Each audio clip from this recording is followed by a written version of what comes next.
So my next question to you, Mr. Bennett, it's about technology theft.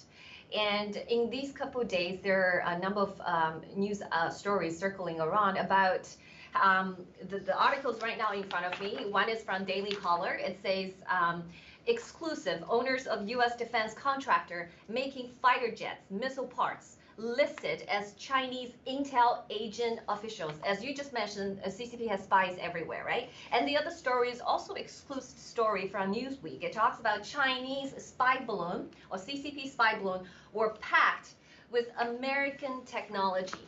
And we know that in the last week's Friday town hall, the Secretary of Defense, Pete Hegseth, talks about an audit. And he said by the end of the 4 years of this administration that we want the Pentagon to have clean audit, okay, for the very first time. So I wanted to ask you a question. We know the theft has been going on for decades. And how would this audit prioritize or help to stop the CCP's steal of not only the civilian technology, but most importantly, the military, the dual application advanced military technology? It's a great question. I think that to me, there's twofold. Number one, the audit is just to find out where all the assets are. And because right now, I think there's like $2 to $3 trillion of assets that we can't put our hands on. So the audit to me is going to be more about financial, because we're still pouring in $900 billion, almost $1 trillion a year. What you're talking about to me is a higher priority. It's got to be done now.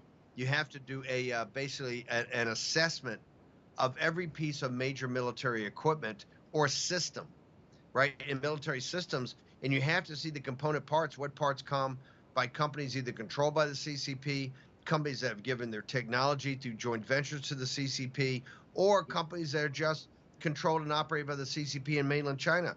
You'll be shocked about what percentage of our military technology actually is one, making profits for the CCP, but number two, they could cut us off at any time. So I think those are two different things. They're both urgent.